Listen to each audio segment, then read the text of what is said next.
Boa tarde.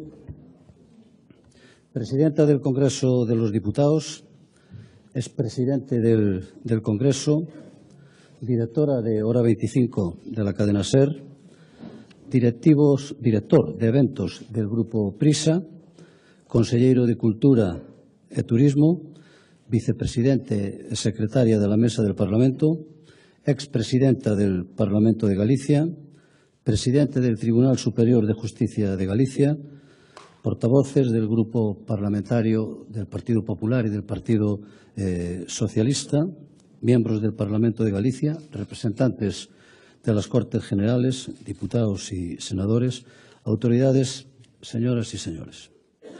Buenas tardes y muchas gracias por acompañarnos en este coloquio enmarcado en la conmemoración del 40 aniversario de la vigente Constitución española.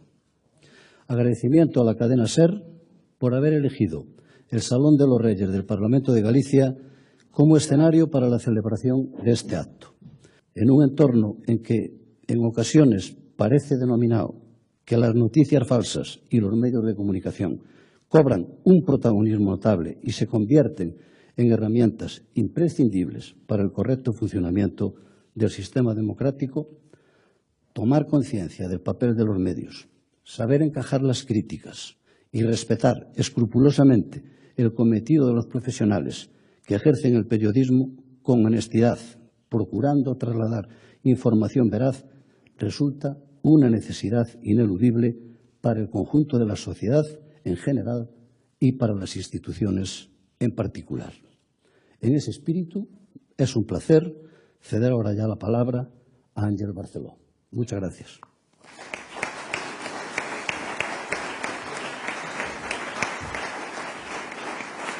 Antes que nada, y casi muy brevemente, pero sí me gustaría saber la vivencia personal, el sentimiento personal que tiene de aquellos días de la redacción de la Constitución y de la votación de la Constitución. Fernández Rodicio, a la SER y al Grupo Prisa, por la invitación que nos habéis hecho, por compartir con el presidente Bono pues un debate. Como saben, yo fui vicepresidenta del Congreso de los Diputados cuando el presidente Bono era el presidente. Y la verdad que tuvimos siempre una relación muy cordial, a pesar de momentos muy críticos también. Bueno, gracias a todas las autoridades que nos acompañan, a los señores diputados, a mis compañeros y especialmente a Miguel Santalices, al presidente del Parlamento, mis compañeros diputados y senadores, por estar aquí, todas las autoridades que luego tendremos la ocasión de hablar con ellos, pero que estamos encantados de que estén aquí. Yo era muy joven entonces, y además recuerdo perfectamente lo que estaba estudiando, que era un examen parcial de microbiología. Y aquello lo vivimos, yo creo que no éramos conscientes realmente de lo que se estaba produciendo. Teníamos una ilusión enorme para ir a votar, porque no habíamos podido votar la ley de la reforma del 77, porque saben que entró en vigor la edad de votar después de que entró en vigor la Constitución, pero lo vivimos como que aquello era una eclosión de todo, eclosión de libertad, eclosión de que las cosas iban a cambiar y sobre todo de que el futuro, ese futuro era un futuro estupendo y prometedor para todos. Pero yo creo que lo vivimos todavía desde un posicionamiento que no éramos conscientes, seguramente con mucha ilusión y con muchas ganas de libertad, que no éramos capaces de apreciar que estábamos viviendo un momento histórico para el país, que estábamos saliendo de una dictadura y que lo que estábamos era iniciando justo cuando nos hacíamos mayores de edad, pues estábamos llegando a la democracia, que era lo mejor que nos podía pasar y lo que leíamos que pasaba en otros países europeos y que nosotros no formábamos parte de lo que era el resto de Europa, ¿no? Y para el señor Bono, ¿qué fue aquel tiempo, aquel momento? Bueno, también mi saludo. Muchas gracias, presidente, por la hospitalidad, a la SER por invitarnos. De Ana Pastor, yo lo único que puedo decir es que si tuviera que elegir dentro del Partido Popular una persona buena, una persona inteligente, una persona capaz, yo no tendría ninguna duda en elegir a Ana Pastor, que por mi parte no tendría ningún mérito porque sería muy subjetivo. Soy amigo suyo, la conozco y estoy encantado de estar en tu tierra y compartiendo con ella esta experiencia que la SER nos propone. Yo era mayor, yo tenía 27 años cuando se propone la Constitución a referéndum y la voté. Y cuando has hecho la pregunta, ¿qué sentiste? Pues yo sentí algo que probablemente sea ahora políticamente incorrecto decir, pero yo me sentí como un patriota que por primera vez estábamos aprendiendo los de izquierdas a que, aunque habíamos formado parte de la anti-España, que era como en el franquismo se nos decía, íbamos a empezar a construir algo importante y nuevo. Yo era profesor de Derecho Constitucional y me vino a la cabeza una imagen, la del diputado Argüelles, que algunos, es verdad que no votaron la Constitución y no la tienen como propia, como decías, algunos piensan que Argüelles es una calle de Madrid o un barrio, pero Argüelles salió en el oratorio de San Felipe de Neri con la Constitución, con la pepa en la mano, un día de San José del año 1812, y dijo algo bien hermoso: españoles, ya tenéis patria. España se identifica con el constitucionalismo progresista frente a los curas trabucaires, frente a quienes decían vivan las cadenas. Argüelles dice: españoles, ya tenéis patria.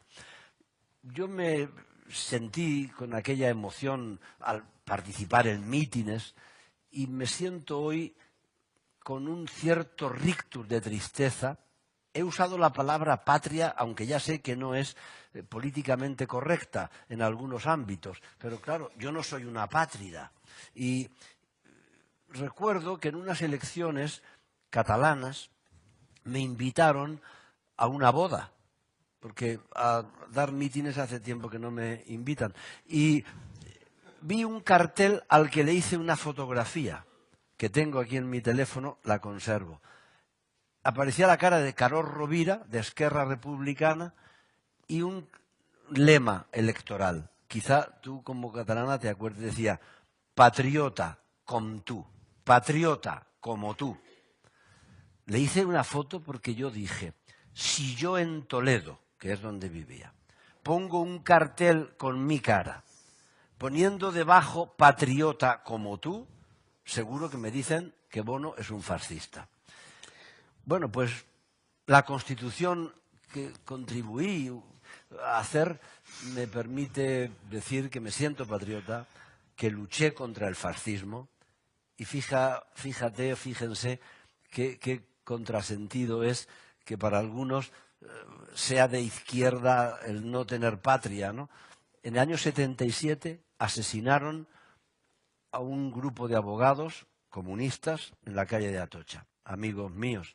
Esa tarde yo me despedía de uno, de Luis Javier Benavides, que asesinaron horas después. En el año 1979 yo ya era diputado, ya se había aprobado la Constitución. Fui abogado en el juicio de Atocha contra los asesinos, contra los fascistas que les mataron, ¿no? Uno de ellos me dijo: tú vas a ser el próximo. Me siento con fuerza moral, a pesar de tener casi ya 68 años, para que quienes no tienen la Constitución como propia, ni al país como propio, no me den lecciones de democracia. A partir de aquí, planteo, a partir de lo que está diciendo el señor Bono, el primer motivo de reflexión. ¿Cómo es posible que una ley que tuvo tanto consenso, que consiguió unir ideologías diferentes, y además mucho se ha hablado de incluso de cómo se votó o se aprobó, cómo dieron el brazo a torcer de alguna manera o cedieron muchas de las formaciones políticas para que aquello pudiera funcionar? ¿Cómo es que algo que tuvo tanto consenso genera ahora tanto disenso? ¿Qué ha pasado? Y ya no es que le ha pasado a la Constitución, yo creo que es lo que le ha pasado al país.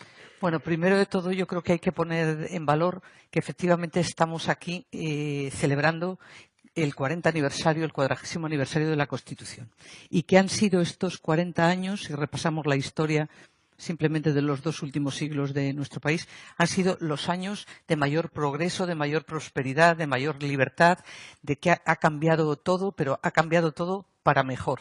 Esa es la primera valoración que hay que hacer. Y eso ha sido posible gracias a la Constitución. Ha sido posible a que los españoles se pusieron de acuerdo, personas que venían de puntos tan distantes como el señor Carrillo, o el señor Fraga, o el señor Tarradellas, que se incorporó entonces. Tanta gente que venían de puntos tan distintos y de una historia que había sido tan dramática y fueron capaces de renunciar para ponerse de acuerdo. Y se hizo una gran constitución que, por cierto, votó, como no, el pueblo español, que se sometió a referéndum y mayoritariamente, ahora que se habla tanto del tema de Cataluña, si en España, en todo el conjunto de España fue el 80 y tantos %, en Cataluña fue más del 90% el apoyo. Bien, pues hemos vivido el periodo de mayor prosperidad en todos los ámbitos. Yo repasando me gustan mucho los datos, los números, en el sentido de decir, a ver, ¿cuánto se destinaba a la sanidad y cuánto se destina ahora? ¿Cuánto se destinaba a educación y cuánto se destina ahora? ¿Cómo era la renta per cápita y cómo es ahora? ¿Cuántas mujeres iban a la universidad y cuántas van ahora? ¿Cuántos analfabetos había en España y cuántos hay ahora? ¿Cómo era la esperanza de vida en España y cómo es la esperanza de ahora? Los datos son apabullantes, no voy aquí al auditorio a cansarlo, pero es que hemos multiplicado el PIB por 6, la renta per cápita por 5, pero es que a sanidad se destinaba ni una octava parte del dinero que se destina hoy. Es decir, el país cambió y cambió para mejor. Y yo creo que estamos en un momento, primero, de que todos aquellos que somos muchos, que somos la inmensa mayoría, que creemos que tenemos mucho que celebrar, este 40 aniversario, lo celebremos y pongamos en valor todo lo bueno que hemos hecho. Y luego analizaremos, me imagino, nos has pedido que seamos breves y yo voy a ser muy breve y concisa. Pero puestos a analizar si hay que cambiar cosas, claro que hay, claro, si la propia Constitución dice que hay que cambiar cosas, que se puede cambiar, nos dice incluso cuál es el camino para cambiar. Pero por favor, si queremos cambiar cosas, que yo soy partidaria de que hay cosas que cambiar y que las cambiemos, tiene que ser dentro de la Constitución, es decir, todo lo que queramos cambiar para mejorar, porque luego podemos entrar en valoraciones, pero a mí, por ejemplo, de lo que más me preocupa ahora es resolver muchas cosas que se resuelven sin cambiar la Constitución, otras se resolverán cambiando la Constitución, pero, por ejemplo, que haya diferencias territoriales. Por ejemplo, ¿por qué en una comunidad autónoma el coste, el destino que se le da al dinero de la sanidad en unos sitios es casi la mitad que en otros? ¿O por qué en este momento tenemos un gasto en educación tan diferente? ¿O por qué los resultados en materia de salud pueden ser distintos o el acceso a las pruebas diagnósticas son distintos? A mí lo que me preocupa es que los principios de nuestra Constitución, entre otros la igualdad de los españoles, pues se pueda ver vulnerada. Pero eso no hace falta cambiar la Constitución, es cumplirla. Es decir, a lo mejor de lo que estamos... Pero abiertos, claro que sí, a cambiar todo aquello que se pueda mejorar. Quizá el problema, y ahora iremos a ello, primero escucharé la reflexión de él sobre por qué el disenso, quizá el problema es porque todo está contaminado por Cataluña. Es decir, estaríamos planteando la reforma de la Constitución o la estaríamos debatiendo de otra manera si no estuviera la cuestión territorial detrás. Bueno, mire, en el Parlamento en este momento sabe que hay una comisión de análisis, de valoración y de propuestas de mejora del Estado autonómico, de la que forman parte, la preside una persona a la que yo tengo mucho respeto, que se llama José Enrique Serrano, que como todos saben es un diputado socialista. Y en esa comisión han pasado por allí los padres de la Constitución y van a pasar los presidentes autonómicos, han pasado 30 y tantas personas ya. Y yo escuché a los padres de la Constitución lo que decían, ¿no? Decían, mire, primero, vamos a ver, queremos cambiarla, pero cambiémosla todos aquellos que le tengamos respeto a la Constitución. Si aquí el problema es cuando la gente quiere, te estoy contestando a la gallega, pero cuando la gente quiere cambiar las cosas desde fuera de la Constitución. Pero si para cambiar la Constitución aquí estamos dos personas de dos formaciones políticas distintas y estoy segura que los dos pensamos idéntico. O sea, si lo hubieras pensado, a lo mejor no nos hubieras invitado a nosotros dos y hubieras invitado a otros. Pero es que es verdad, es que pensamos que hay causas que hay que cambiar, pero siempre desde el marco constitucional. Sobre lo que ya estaba diciendo, el miedo o no a cambiar la Constitución. No, yo creo que no solamente no hay que tener miedo a cambiar la Constitución, sino que además hay que modificarla. La Constitución no hay que sacralizarla y hacerla inmutable en absoluto. Decía Ana, y con razón, España ha tenido y tiene el periodo de libertad continuado más largo de su historia gracias a una Constitución que merece la pena tanto festejarla cómo cambiarla. Por ejemplo, es una antigualla que la Constitución prefiera al hombre sobre la mujer en la sucesión en la corona. Es además algo que hace daño, no solamente a la inteligencia, hace daño a la corona, a la monarquía. Mire, en la Constitución no se habla de cuáles han de ser las comunidades autónomas ni cómo tienen que estructurarse, ¿no? Pues es evidente que tenemos un problema.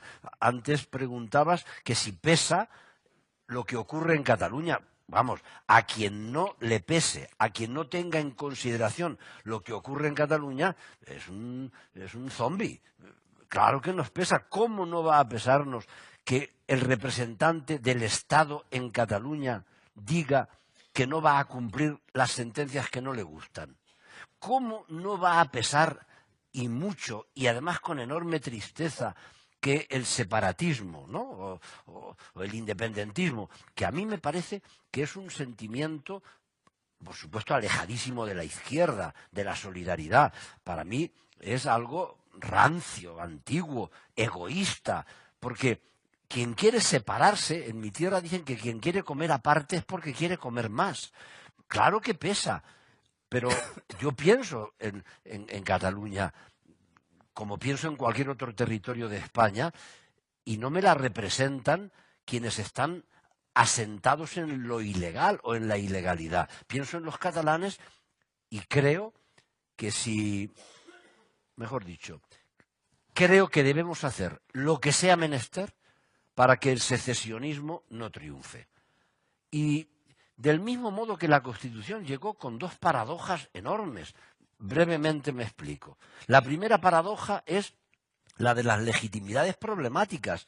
Esta Constitución se aprueba y se firma por un rey que lo había puesto Franco y en el que, desde luego, la izquierda yo no tenía la más mínima confianza. Y acabó siendo un rey constitucional. Imagínense la paradoja.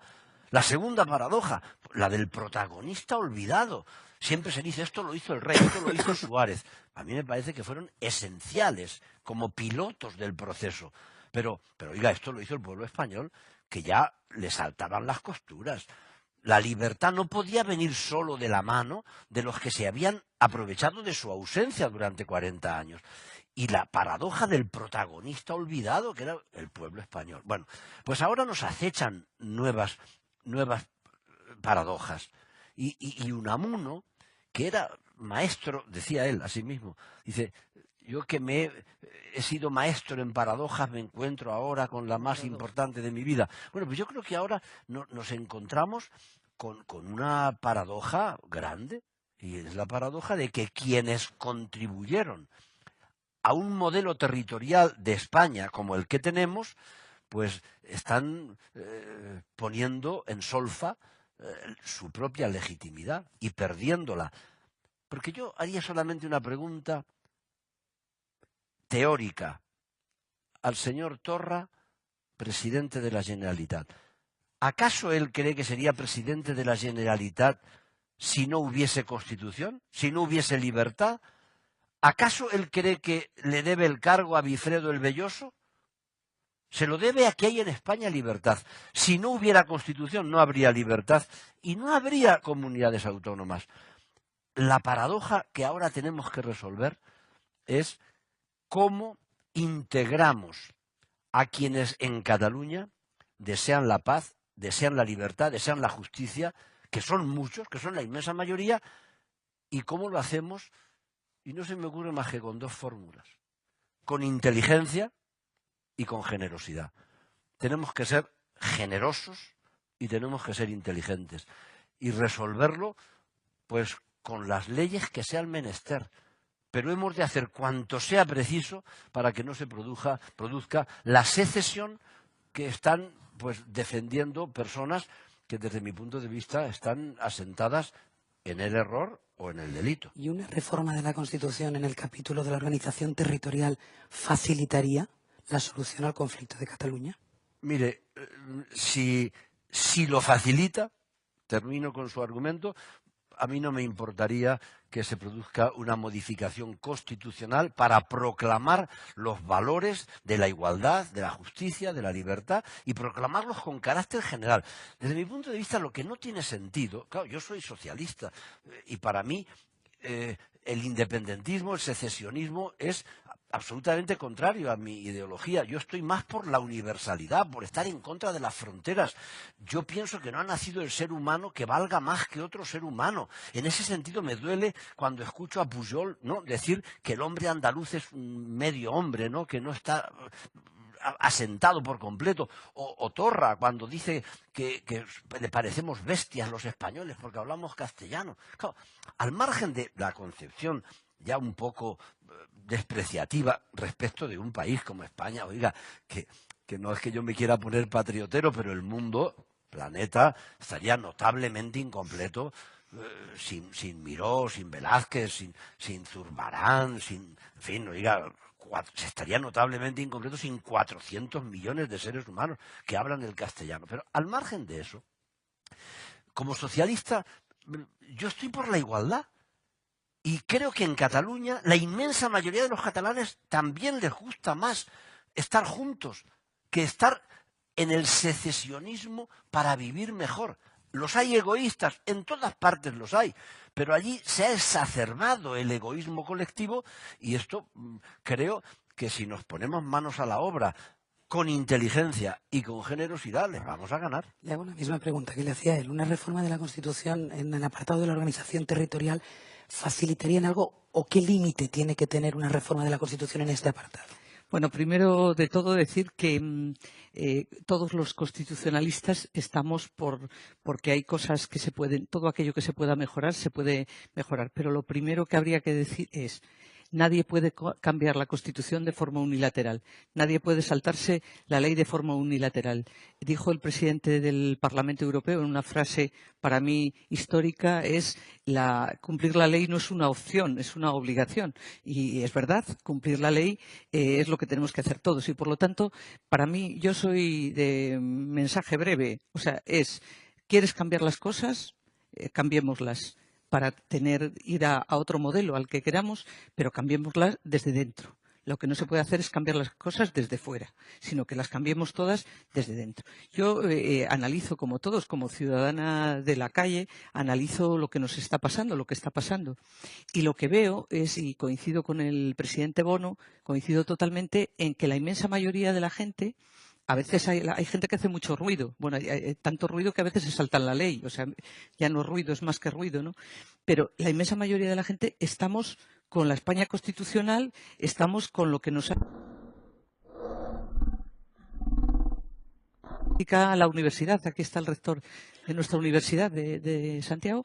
Se critica la universidad y yo digo, ¿de dónde hemos salido todos nosotros? ¿Qué es lo que ha cambiado en España en estos últimos 40 años? Es que la gente antes no podía ir a la universidad y afortunadamente ahora la inmensa mayoría vamos a la universidad. Los problemas se resuelven dentro de nuestro ordenamiento jurídico, como lo hacen todos los países del mundo. Yo escucho permanentemente se habla de Canadá, se habla del Reino Unido y se habla... Bueno, nosotros no he visto ningún país que se salte la ley para ir a otro modelo y hacerlo desde fuera de la ley. Y por eso yo creo que los españoles tenemos todos que estar con nuestra Constitución y cambiarla si queremos mejorarla. Decía el presidente Bono, recuerdo el informe que hizo el Consejo de Estado, que es un informe muy interesante, que lo pidió el gobierno de Zapatero, año 2005-2006, que le pedía reflexión al Consejo de Estado sobre varios aspectos. Le pedía el primero, que es de cajón, es decir, oiga, ¿cómo es la prevalencia del hombre sobre la mujer? Vamos, esto sería impensable en este momento, lógicamente. El tema del Senado, que es un tema muy importante, es qué papel tiene que tener la Cámara de Representación Territorial, si tiene que ser una verdadera Cámara de Representación, cómo acceder a la Cámara, qué papel tienen que tener las comunidades autónomas, qué temas a debatir. Se reflexionó también sobre el tema europeo, sobre el tema de la Constitución Europea y el papel que tenemos los Estados miembros, que hemos renunciado a una parte de lo que hacíamos los Estados.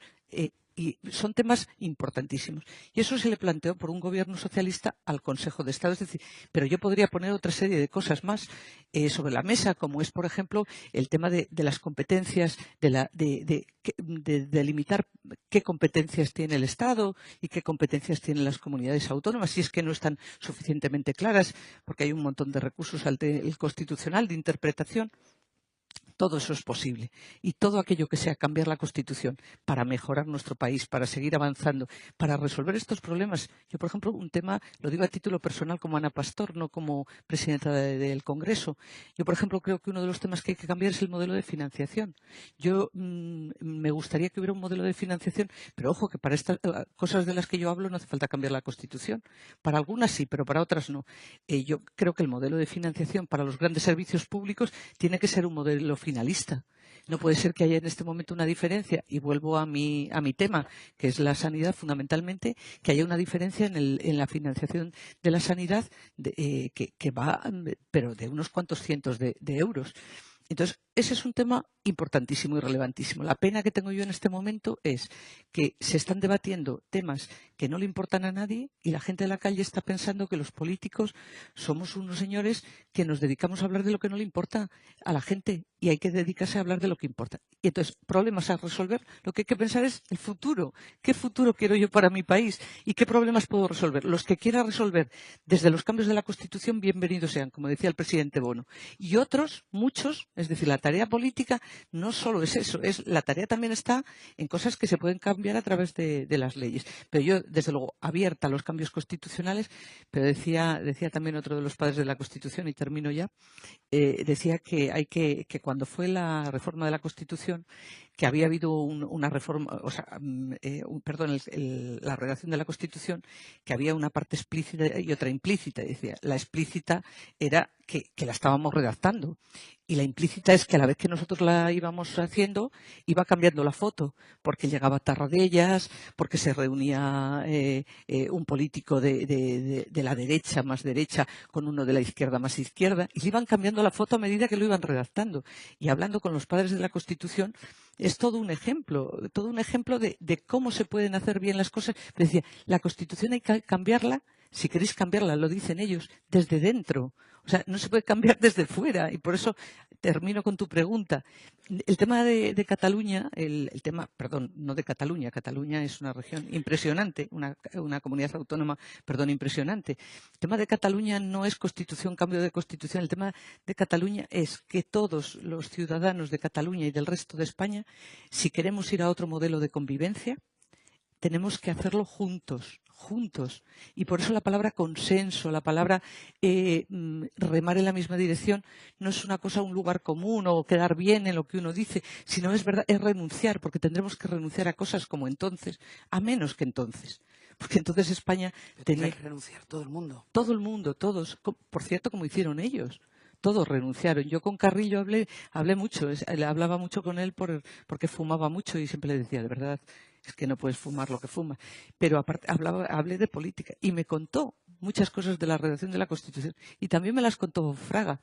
Y vi dos cosas en común entre los dos, que fue generosidad. Fue mucha generosidad. Y ahora no la hay. Claro, lo que pasa es que ahora el que cede en una negociación tiene la sensación que pierde, que se queda con el San Benito, con la imagen del perdedor. Y eso es más difícil. Sí. Entonces había, no sé si más capacidad de sacrificio o les importaba menos la reacción. Yo no creo que fuésemos en aquella época o que fuesen los líderes moralmente más valiosos, sino que había un ambiente en el que estábamos imbuidos de unos valores que nos llevaban a actuar de otra manera. Me preguntas si ahora quien cede puede ser mal considerado. Ahora las cosas van muy aprisa. Comiendo tú nos contabas cómo una noticia de la mañana no es que no llegue al día siguiente, es que ya no llega a tu programa de la noche, porque vamos a mucha velocidad. Bueno, pues a lo mejor es que vamos a mucha velocidad, pero es evidente que... Perdón por si alguien puede entender que yo quiero arrimar el ascua a mi sardina partidaria, pero en el año 1982, cuando Felipe González encabeza nuestras listas y saca 202 diputados, o sea, 202, no me equivoco, ¿no? Oiga, alguien podría haber sentido la idea de que podría haber un sentimiento vengativo. Y no solamente no lo hubo en un lado ni en otro, sino que hubo un sentimiento inclusivo, incluso compasivo cuando fue menester y cuando fue necesario. La derecha y la izquierda en este país, por primera vez en la historia, hemos llorado juntos a nuestros muertos de ETA. Felizmente, esto ya ha pasado. Esas son páginas importantes de la historia de España. No va a ser importante en la historia de España el que cedió una cosa y al día siguiente un periodista le criticó. Verdaderamente quien esté pensando en eso, que se vaya de monaguillo a la iglesia más chica que encuentre. Porque no parece razonable que estemos acercándonos al problema, por ejemplo, territorial, que lo tenemos en España. Yo he sido 21 años presidente de una comunidad autónoma. El café para todos fue una salida que se consideró muy inteligente, pero no fue la solución definitiva. A las pruebas me remito. Y en ese sentido yo creo que deberíamos pensar un poco más, pero de verdad, en el futuro y menos en las inmediatas elecciones siguientes. Hoy casi todo está dirigido por las resoluciones de las encuestas. Si esto ayuda o no ayuda a ganar, ganar no es despreciable. En una democracia pretender ganar las elecciones es esencial. Yo un día escuché a Anguita que decía, claro, era un extravagante, decía, yo es que quiero ganar pero poco. Oiga usted, hay que ganar, ¿verdad? Y además nadie creía lo que decía. Entonces, también así. O sea, si yo ahora dijera que me interesa no ganar o que mi partido no gane, nadie me creería. Ganar sí, pero todo no es ganar. De vez en cuando hay que sacrificarse. Y yo creo que este es un momento en el que me atrevería a pensar que esa generosidad y esa inteligencia que hace falta para resolver el problema territorial en España, y concretamente el de Cataluña, no se podrá resolver si quienes se sientan a la mesa están más preocupados por ganar las elecciones que por conseguir un acuerdo, aunque se vayan a su casa. Pongo un ejemplo políticamente incorrecto. Como no tengo responsabilidad, soy en ese sentido un irresponsable, me puedo permitir decir algo que dije en público y me costó un gran disgusto, pero ya ha pasado. Yo dije que si el Partido Socialista y el Partido Popular hubiesen tenido más interés siempre en ganar a ETA que en ganar las elecciones, hubiéramos acabado con ETA mucho antes. Pero se utilizó el terrorismo. Hombre, es evidente que se utilizó electoralmente. No me hagan poner ejemplos porque todos los que se me ocurren no le iban a gustar a Ana Pastor y yo quiero que hoy acabemos muy bien. Pero lo traigo como ejemplo de que si tuviésemos más ganas de resolver el problema de los españoles que de ganar las próximas elecciones, las que sean, estaríamos en el camino adecuado. Pero para eso tiene que haber un acuerdo, ya no solo de reformar en este caso la Constitución, sino de no hacerse daño entre ellos. Es decir, si uno considera que el problema en aquel momento era el terrorismo y no se podía utilizar electoralmente, ahora debería pasar lo mismo. Es decir, que si quien gobierna ahora decide ver el melón de la reforma constitucional con el tema territorial porque piensa que es la solución, debería contar con el apoyo de la oposición. Bueno, yo creo que esa es una regla básica en democracia. Yo creo que los cambios, precisamente por eso, los cambios constitucionales que todo el mundo, si alguien pregunta, como ustedes, como los periodistas, preguntan, ¿usted está a favor del cambio constitucional? Ojo con el que diga no, porque ese es un reaccionario. El que dice sí es el guay del Paraguay, ¿no? Entonces, la tendencia en la sociedad actual es a dividir, o sea, o sí o no, o blanco o negro. La generosidad precisamente está justamente en ver qué es lo importante para tu país, y coincido totalmente con el presidente Bono, que hay cosas que son irrenunciables en muchos casos dentro de los propios partidos y está por delante el interés electoral o el interés de lo inmediato, y más en un mundo como el que estamos viviendo. Pero es verdad, por ejemplo, el tema de financiación de las comunidades. Este es un tema muy complicado porque cuando tú hablas de dinero, hablas de la esencia luego de hacer política, ¿no? Entonces, las comunidades autónomas de nuestro país, cada una tiene una configuración y unas características diferentes. Por ejemplo, aquí en Galicia, una de las claves del modelo de financiación es que la población está dispersa, hay envejecimiento de la población está dispersa y hay municipios que tienen 20 núcleos, 30 núcleos, 40 núcleos de población. Y dar servicios ahí es muy distinto a darlos en un sitio como, por ejemplo, Madrid, que tienes concentrada la población en muy poco territorio. Cuando hablas de ese tema, hay bloques Siempre hay bloques, dicen, no, es que, ojo, como le den más a quien tiene dispersión de la población, envejecimiento, me va a tocar menos a mí. Dice, no, vamos a ver, pongámonos, lo pongo como ejemplo, ¿no? Ejemplo de que debería de prevalecer lo que sea lo mejor para todos. Yo he tenido debates en el Parlamento, Ángels, que con el calendario vacunal, que he dicho, no, el calendario vacunal tiene que ser el mismo en toda España. Y un nacionalista me ha dicho, no, yo en mi comunidad autónoma pondremos el calendario vacunal que queramos. Y yo le contesté, oiga, si tiene una vacuna buena para su comunidad autónoma, me lo dice que se la ponemos al resto de los españoles. O sea, ha llegado el punto de la diferenciación a tal extremo que todo es bueno para la viña. O sea, cualquier cosa que te diferencie es buena. Y cualquier cosa que tú digas que tú la pones de forma unilateral es buena. Y por lo tanto, todo el mundo entiende que o eres vencedor o eres perdedor. Y no es así. Y no es así. Tal vez los que ahora tengamos, como el presidente Bono, que no tiene una responsabilidad institucional, o yo que estoy en un ámbito que no soy de un partido político, pero que no puedo hacer muchas manifestaciones, hago alguna, porque el ser humano es así, la cabra tira al monte, ¿no? Pero es verdad que tenemos una tendencia, y entonces así no arreglas un país. Entonces tendría que haber que nos pusiéramos de acuerdo en los grandes temas que tenemos por delante. Yo soy pragmática, yo hablo de financiación porque este es un tema que es urgente, pero puedo hablar de otros temas. Puedo hablar, por ejemplo, de por qué hemos sido tan absurdos de utilizar las lenguas cooficiales como un arma arrojadiza, cuando lo normal sería que todos los españoles supiéramos hablar la lengua común de todos los españoles, y por qué no aprender el resto de las lenguas cooficiales.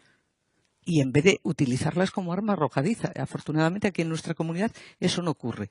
Falamos galego, falamos castelán y no sabemos casi en qué estamos hablando.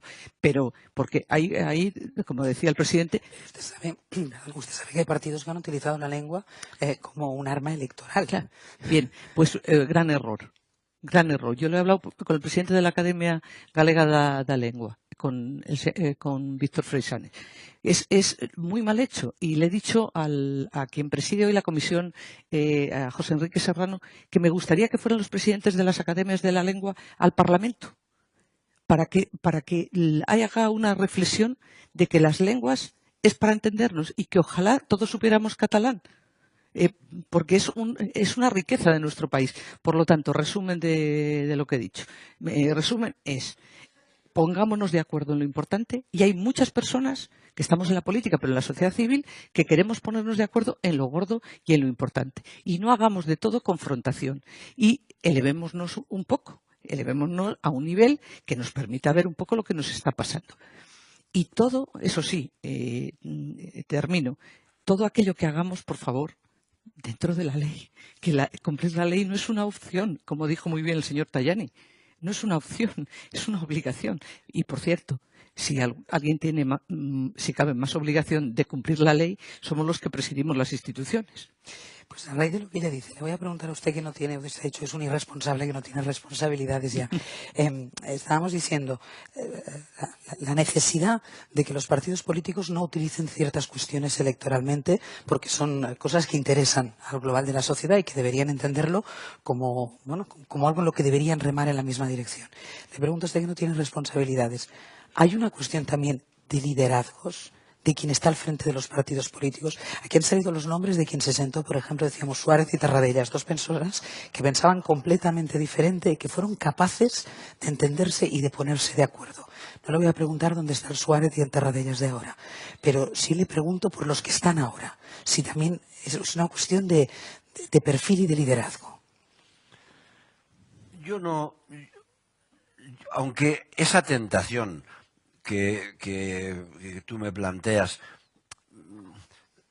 sería respondida por muchos ciudadanos de una manera inmediata, con un sí rotundo, yo creo conocer a los de antes y a los de ahora y no estoy en disposición de aventurar una respuesta en la que, aunque no tenga responsabilidad, cometa la irresponsabilidad de un titular que no deseo regalar.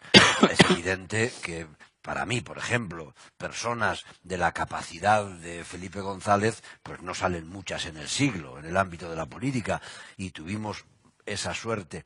Yo más bien creo que hemos avanzado equivocadamente para contraponer, en vez de contraponer proyectos, porque hay veces en que no se diferencian mucho unos proyectos de otros. Es más, yo he ido a 6 elecciones en Castilla-La Mancha encabezando, y te hago una confesión. En muchas ocasiones lo que tenía que señalar en rojo o en amarillo, ¿verdad?, era el perfil que me diferenciaba del Partido Popular para ofrecerle al electorado las diferencias que son, por suerte, menos visibles ahora que en la España de los años 30.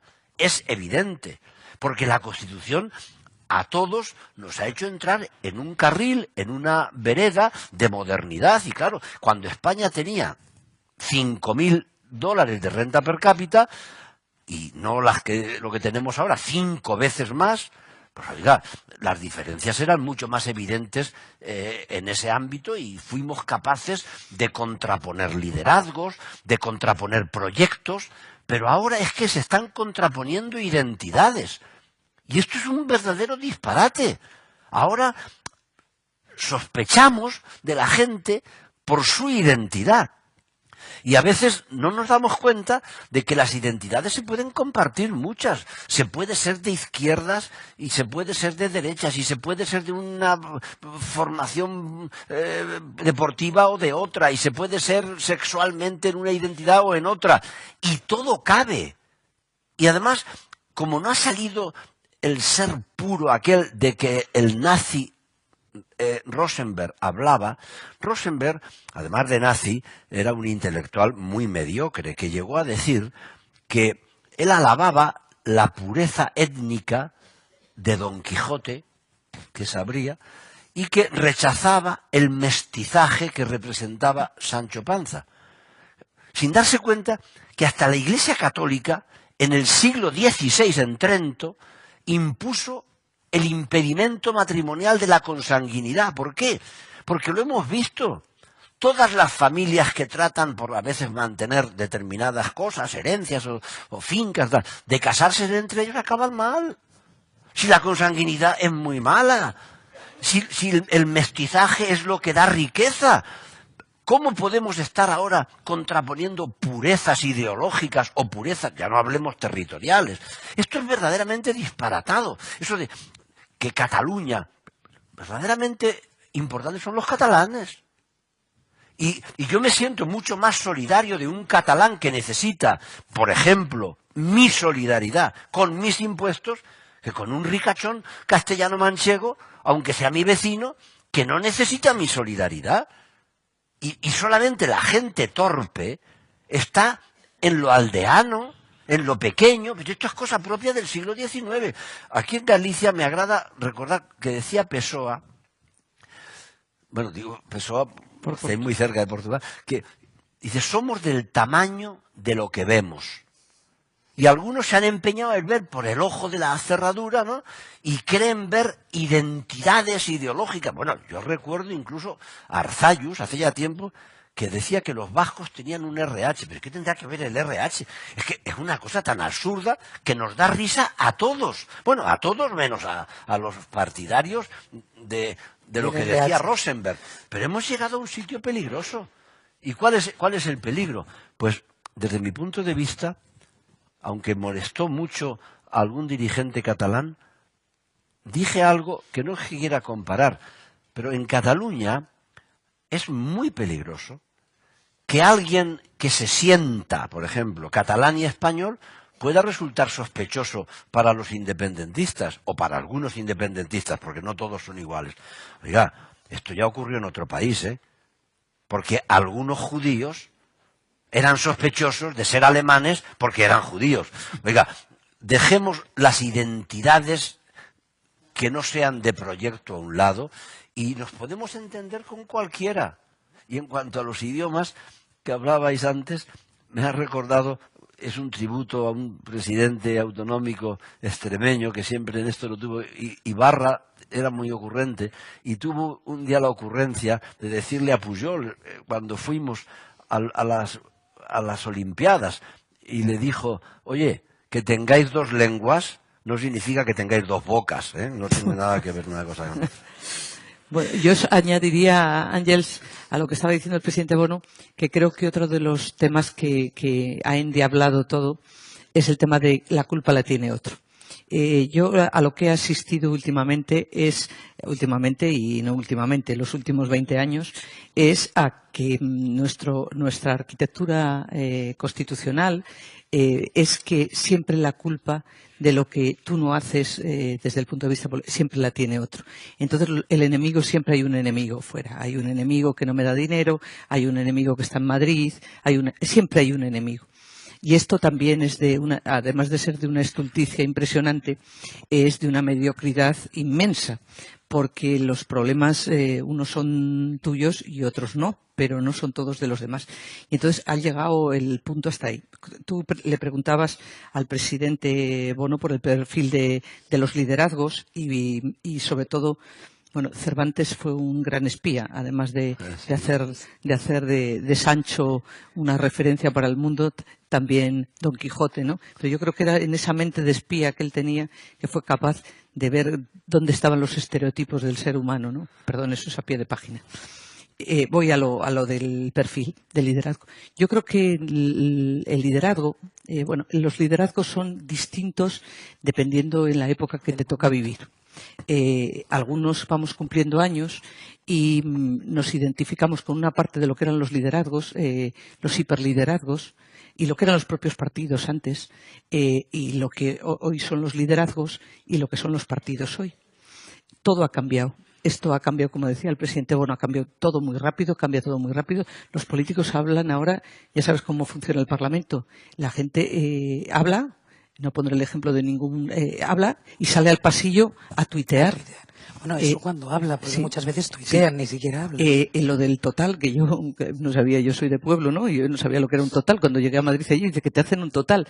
El total es, te buscan el trozo de la frase más gruesa o más tonta y allá te colocan el total, aunque hayas dicho cosas inteligentísimas. Por lo tanto, el mundo ha cambiado tanto que los liderazgos han cambiado. Pero hay una cosa fundamental en el liderazgo. El liderazgo, y sobre todo el liderazgo en política, tiene que tener una cosa fundamental, que es la honestidad. Que es la honestidad en el discurso. O sea, y la coherencia. Y el liderazgo no se adquiere de hoy para mañana. El liderazgo tiene que ver también con la trayectoria y la personalidad de las personas. Y la defensa, por cierto, no andarte cambiando de chaqueta todas las tardes y mañanas, pero es verdad, como decía el presidente Bono, que cada persona tenemos un conjunto en el liderazgo que representemos o que representen, que es que no tienes por qué ser una cosa monolítica. La sociedad actual no es monolítica. Esa sociedad que antes era de izquierdas y derechas, que algunos se empeñan hoy en día, y sobre todo decir a la extrema derecha unos o a la extrema izquierda otros, la sociedad de hoy es totalmente distinta. Tú puedes ser liberal, yo soy liberal en lo económico y soy socialdemócrata en lo social. Y soy de un partido que se llama PP. Y dentro de mi partido hay muchas personas como yo. Y hay otras personas que no piensan idénticamente a como pienso yo. Yo no voy a renunciar a mis ideas, pero me identifico con un proyecto político. Hay un liderazgo claro cuando hay honestidad, cuando hay trabajo, cuando se cumple con lo que se le dice a la gente. Y el liderazgo es un conjunto de cosas. No es hacer un discurso grandilocuente, ni es hacer frases estupendas. El liderazgo es mucho más que eso. El liderazgo es credibilidad. Y cuando la gente cree en un proyecto político, lo representa mucha gente, pero una persona, que es el que es la voz. Y fundamentalmente eso tiene que ver con la coherencia y con también qué modelo tienes tú para las cosas de tu país y luego con el equilibrio. Yo, aunque ahora se habla mucho de extrema izquierda y extrema derecha, yo creo que la sociedad española, fíjate lo que te digo, es mucho más equilibrada hoy que era hace 40 años. Yo creo que la gente hoy, y te lo digo por lo que vemos todos los días, gente que son gente de tu partido, otros que no son, y gente con la que te identificas, y la inmensa mayoría estamos, yo te diría, en el centro. El problema, ¿sabes cuál es? Que no dice dónde está un partido el otro partido. Lo dice la gente. Por eso la gente cuando cuando hay un político y dice, yo soy de centro, dice, no, perdón, usted no es de centro, usted será de lo que diga la gente que es usted.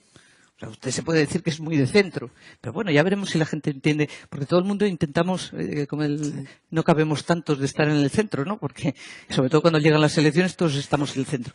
No, el centro lo determina la gente. La gente, la señora que nos está viendo hoy, sabe perfectamente quién es este señor que es el presidente Bono y quién soy yo. Y saben perfectamente dónde estamos, ideológicamente. Por lo tanto, a mí no me ubica dónde estoy otro señor de otro partido. Porque su tendencia será siempre decirme que estoy no sé dónde. No. Me identifican los ciudadanos. Cuando estaba escuchando a Ana, me ha venido a la mente la dificultad que es definir qué es un liderazgo, ¿no? Yo soy profesor de Derecho Político y recuerdo, me parece que era la segunda clase, era el liderazgo, ¿no? De Mosca, Pareto, bien. Y había una fórmula que no es que vaya yo a descubrir nada, pero para un niño en la escuela se le pregunta ¿qué es un elefante? Y probablemente el niño le cuesta definirlo, ¿no? Pues es un animal grande, ¿no? Que tiene 4 patas, que tiene una trompa. Le cuesta definirlo, ¿no? Dependiendo. Ahora, eso sí. El niño ve en la televisión pasar un elefante y dice, eso es un elefante. Bueno, pues yo no me repreguntes. Pero mirando la política española actual y la otra, cuenta elefantes. ¿Cuántos elefantes ve usted? Bueno, yo he dicho que no me repreguntes. Por eso.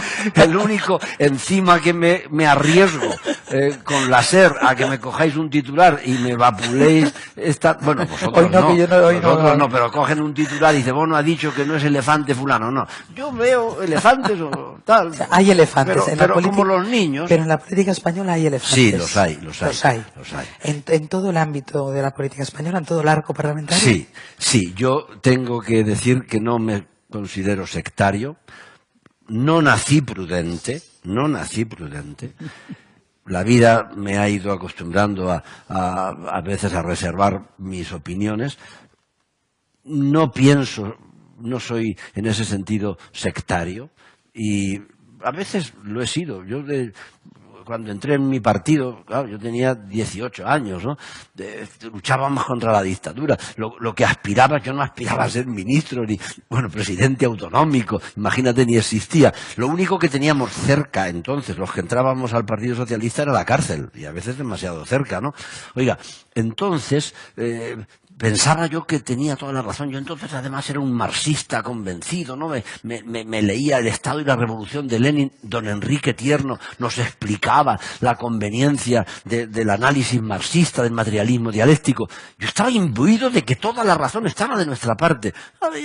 Pasando el tiempo me he dado cuenta que no, ¿eh? Y que la verdad pues está más en aquella versión machadiana, ¿no? Tu verdad no, la verdad, vamos juntos a buscarla, la tuya, guárdatela. Y por eso pues veo a líderes en muchos sitios, no solamente en mi partido, a Pedro Sánchez, los hay en otros ámbitos. Pero lo que sí digo es que la técnica que he contado del niño para descubrir elefantes, cuando alguien tenga una duda, como antiguo profesor de ciencia política, yo le diría, ¿es un elefante o no? Pues tú verás. Presidenta, por volver a la Constitución, no por señalar responsabilidades, pero sí para intentar entender qué ha pasado para que haya habido tanta crítica al llamado régimen del 78 y a todo lo que colgara de ese régimen del 78, o sea, la Constitución. ¿Se ha explicado mal? ¿Qué es lo que ha pasado para que el leitmotiv de la nueva política sea precisamente tirar por tierra todo lo que se había hecho con este consenso?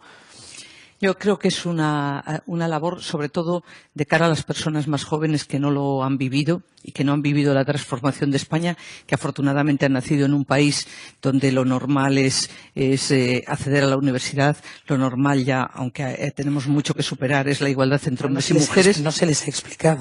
Creo que en este país ha faltado pedagogía, pero muchísimo. Y por eso el empeño que tenemos en el 40 aniversario de la Constitución es, en lo poquito que podamos, y por eso los medios de comunicación sois claves, en explicar que han sido, como lo decía antes el presidente Bono, estos son los 40 años de más libertad, de más progreso y de más cambio en la España de siglos. Y esto es así.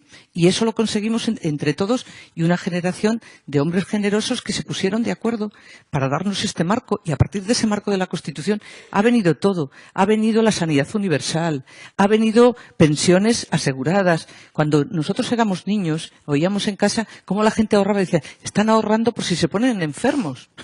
Es que se ahorraba en España por si te ponías enfermo porque una parte importantísima no tenía sanidad, no tenía acceso a la sanidad en este país. Es que nosotros hemos vivido, ya, y yo contaba antes el presidente Bono, no nos llevamos tantos años, pero efectivamente en ese cruce de años nosotros éramos apenas niños que acabábamos el COU y estábamos entrando en algo que no nos estábamos dando verdadera cuenta de lo que estaba pasando. Pero el cambio fue tan espectacular, ha sido tan espectacular que el problema ha sido nuestro. Es de pedagogía. Yo, ya lo de la palabra régimen me espanta. O sea, nosotros lo que vivimos es en una monarquía parlamentaria donde lo que hemos hecho entre todos, con gobiernos distintos, con alternancia, gobiernos socialistas, gobiernos populares, hemos ido construyendo este gran país. Y en lo que noto que voy cumpliendo años es que cada vez me entiendo más con personas que lo han vivido y que lo han vivido como lo viviste tú, Pepe, y como lo ha vivido mucha gente, hablando con Felipe González, que coincidí en Colombia, y hablando, por ejemplo, lo que fue los cambios importantes en la legislación española, que veníamos de una dictadura. Cómo se fue cambiando poco a poco, boom, boom, boom, boom, se fue cambiando las leyes y se fue construyendo un gran país. Y hoy tenemos un país que es una de las democracias más consolidadas. Entonces, no nos confundamos porque haya unos pocos que quieran hablar de que hay que hacer una segunda transición, no. Tenemos una base muy sólida. Lo que queramos hacer, construyámoslo sobre esa base sólida que es la Constitución. Y ese es el empeño del 40º aniversario de la Constitución. Es poner en valor lo que... Pero es que, date cuenta, Ángels, que es que hay gente que hasta ha dudado de la bandera. Y se ha avergonzado de la bandera. O sea, esto no se puede pensar en ningún país del mundo. Por lo tanto, algo no sé, o alguno que quiere poner casi barrera a la entrada de una comunidad autónoma. Eso no puede ser. Pero si es que todos nos sentimos encantados de haber nacido en un sitio, vivir en otro, casarte con una persona de otro lugar. Esa es la riqueza de España. Esa es nuestra riqueza. Entonces, y nos hemos equivocado. Creo que no hemos puesto en valor suficiente, ni lo hemos explicado. Habría que hacer un repaso de todo, de la formación en las escuelas y de poner en valor realmente algo que parece que es que ya hemos nacido así. Sí, lleva toda la razón. Incluso entrando en contenidos, me enseñaron un libro que es que me produce risa. Comprendo que alguien pueda sentirse ofendido, pero me enseñaron un libro que se enseñaba hace unos años en la Comunidad de Madrid. Era un libro de ciencias sociales, ¿no? Y empecé a ver el índice y decía la edad de piedra en la Comunidad de Madrid, la edad de bronce en la Comunidad de Madrid. Seguimos. La dictadura de Primo de Rivera en la Comunidad de Madrid, la guerra civil en la Comunidad de Madrid, la transición en la Comunidad de Madrid. Oiga, y fuera de la Comunidad de Madrid, no deberíamos ampliar nuestros límites. Yo creo que la generosidad exige también comprender lo que no está en la comunidad. Cuando yo hice esta crítica un día en público me dijeron, ¿has visto los de Castilla-La Mancha? Y entonces pedí uno de ciencias naturales y también me encontré con una sorpresa que decía la encina castellano-manchega. Digo, pues ¿cómo será la extremeña, no? Luego dicen de Cataluña. O sea, claro. Luego dicen de Cataluña. Claro. Es que evidentemente no tengo la verdad para poder... Pero hoy he hablado de una foto mientras comíamos y hablábamos de la generosidad y la he buscado mientras que estábamos aquí para mostrar, claro, no la puedo mostrar, pero la podéis encontrar perfectamente en Internet. Es una foto que hizo un fotógrafo magnífico, Sommer, que con la bandera de España en un lateral juntó, los estoy viendo yo aquí, primero al presidente del Banco Español de Crédito, no me refiero al recluso, al otro, a Aguirre y Gonzalo. A su lado está Ramón Rubial, muchos años preso. Al lado de Ramón Rubial está Nemesio Fernández Cuesta, fundador de la Falange. Al lado de Nemesio Fernández Cuesta, de pie, está Ignacio Gallego, militante del Partido Comunista, del Español y del Soviético. Sentado está Serrano Suñer, ministro 2 veces con Franco. Al lado de Serrano Suñer, Enrique Lister, general del ejército español y héroe en la Segunda Guerra Mundial del ejército soviético. A su lado, Leizaola, Lendakari en el exilio. Y la última sentada es Pilar Primo de Rivera. Evidentemente que teníamos la imposibilidad de coincidir, pero todos están con la bandera de España. Esta foto deberíamos un día poderla hacer con los líderes actuales, que probablemente sean más capaces o más inteligentes que los que aquí accedieron a sentarse. Estos fueron generosos, porque pasaron gran parte de su vida odiándose. Y decidieron un día que una nación, por encima de lo que puedan decir unos u otros, una nación es una comunidad de sentimientos. Y si los únicos sentimientos que vamos a poner en público son los malos sentimientos, será una mala nación. Y hay sentimientos de generosidad, de inteligencia, eran inteligentes aunque no fueran de los míos, y estos yo creo que son actos como el que ahora estamos haciendo, Ana Pastor y yo, gentes que aquí nos escucháis, la radio que lo pueda retransmitir, para trasladar que es posible. Un país moderno, democrático, respetuoso, en el que lo importante no sean los derechos de los territorios, sino los de las personas. Y sinceramente, yo algunas tardes, algunos días, me encuentro decaído y sin esperanza. Pero otras veces pienso que un país como España tiene suficientes raíces como para que el árbol, aunque ahora estemos en otoño, no vaya a florecer de nuevo. Ya por terminar, presidenta, él hablaba de la generosidad. Usted que está sentada ahí y que ve todo el Parlamento, ve mucha generosidad en el Parlamento. Bueno, yo diría que el Parlamento en este momento es un Parlamento diferente a lo que hemos conocido hasta ahora, lo que yo viví en legislaturas, entre otras la que era el presidente Bono, el presidente del Parlamento. Es un Parlamento mucho más fragmentado. Y yo ahora reflexionando sobre cuando tú nos hablabas de la Constitución y el cambio de la Constitución y que si se podría ser posible, yo pensaba que falta generosidad porque es que en cosas que puedo llamar nimias la gente no se pone de acuerdo. La generosidad es mucho menor. La generosidad es en lo grande y es en lo pequeño. Y por lo tanto tiene que haber siempre puntos que la gente se ponga en común. Es que no se ponen de acuerdo en esta comisión de análisis del modelo autonómico, por no ponerse de acuerdo, no se pusieron de acuerdo ni en quién tenían que ir a la comisión. O sea, ni en quién tenía que ir se ponen de acuerdo. Entonces yo creo que es un momento complicado, pero yo soy persona optimista. Yo pienso que, efectivamente, tenemos unas bases tan sólidas, tenemos un país tan hecho, tenemos un país de libertades, de progreso, de bienestar, con problemas. El salario todavía de las personas tiene que mejorar. Hay personas que no tienen oportunidades. No podemos decir esto está genial. No, hay muchos problemas todavía. Pero yo soy de las que tiene confianza. ¿Y sabes por qué? Porque creo que la inmensa mayoría de la gente, hay gente que hace mucho ruido, pero como lo decía yo antes, lo del centro, que todos se pelean por estar en el centro y ya no cabemos en el centro, pues la inmensa mayoría de los españoles están con construir sobre lo bueno que tenemos, construir sobre lo que han sido 40 años magníficos. Y creo que nosotros, sobre todo los que estamos en las instituciones, tenemos la obligación.